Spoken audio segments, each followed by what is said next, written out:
कर्मकांड की इसमें अल्पता है। भागवत शब्द भग शब्द से मतु प्रत्यय होता है और मतु प्रत्यय होकर तब भगवत से भगवान, भगवंतो, भगवंतः इस तरह से रूप चलते हैं। लेकिन जो भागवत शब्द है वह भगवत से आण होकर बनता है। भगवतः इदम इति भागवतम, तस्येदम सूत्र से बनता है। यह भगवान का रूप है। भागवत नारायण का स्वरूप है, इसलिए इसका नाम भागवत है। दूसरी बात, भगवता प्रोक्तम इति भागवतम, यह नारायण की वाणी है।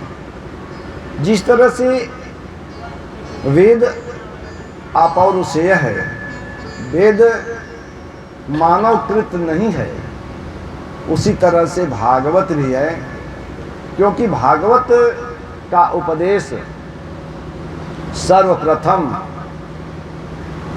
श्रीमन नारायण ने ब्रह्मा जी को किया था। ब्रह्मा जी ने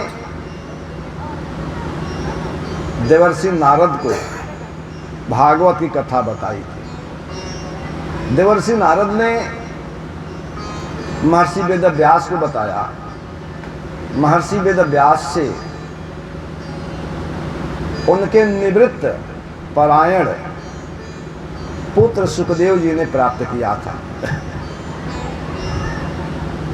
पुनः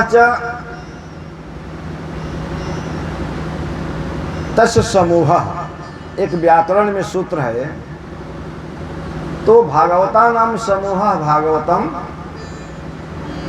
जैसे बाका नाम समूह बाकम, ये भागवतों का समूह है। अब आप प्रश्न करेंगे कि भागवत क्या चीज है? भागवत वह अवधूत, वह परमहंस, वह परम ज्ञानी जो भगवदमय हो गया है, उसको भी हम भागवत कहते हैं। यह बात भागवत महापुराण में जगह जगह पर है। भरतस्तु महाभागवतः, पंचम स्कंध में आया है कि भरत महाभागवत थे। तो इस तरह से भागवतों में प्रहलाद का नाम आता है, व्यास का नाम आता है, विदुर का नाम आता है, ध्रुव का नाम आता है, कपिल भगवान हैं। ये लोग भागवत हैं, अर्थात भगवनमय हैं, भगवत स्वरूप हो जाते हैं, उनको भागवत कहते हैं। तो तीन तरह से इसकी सिद्धि होती है। देखिए, भागवत एक उत्तम पुराण है। पुराणों की रचना महर्षि वेदव्यास ने किया। यह अंतिम पुराण है।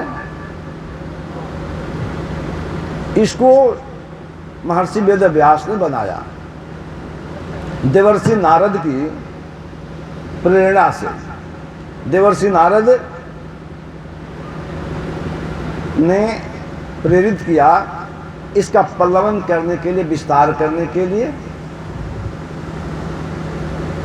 इसमें मुख्य रूप से कुछ वक्ता और कुछ श्रोता नियत है।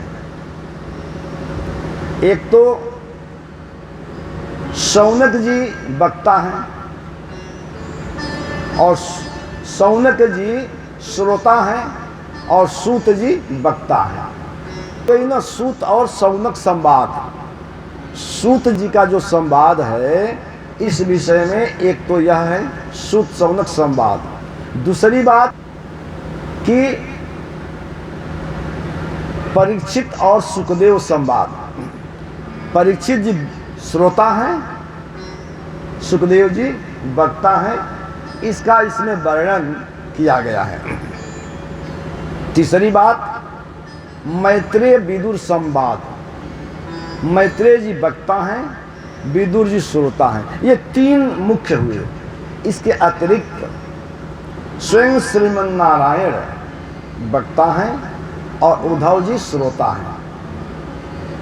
देवर्षि नारद जी वक्ता हैं और युधिष्ठिर महाराज श्रोता हैं। ये सारी बातों को एक जगह मिलाकर भागवत महापुराण कहा गया है। पुराण माने पुराण, पुराण का एक भाव समझे पुराण, अर्थात ये पुराना है। एक जगह तो ये लिखा है, हालांकि वेद में है, अथर्ववेद में है कि इसकी रचना, पुराणों की रचना ब्रह्मा जी ने वेद शुरू होने के पहले ही कर दिया था।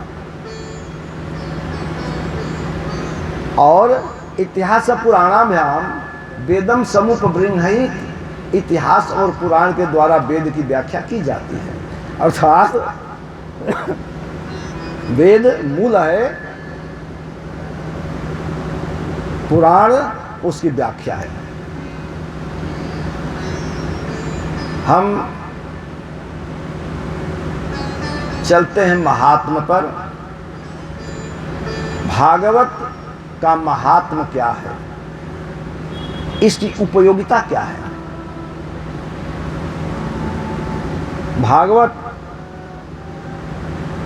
सुनने से क्या लाभ है, इस विषय पर चर्चा करते हुए शौनक जी ने पूछा सूत जी से कि नैमिषे सुतमासीन मभिवाद्य महामते कथामृत रस स्वाद कुशलः शौनको ब्रवीत। नैमिषी, नैमिषारण्य, नैमिषारण्य में एक बार उच्च आसन पर बैठे हुए महामती सूत जी से शौनक जी ने प्रश्न किया। अब देखिए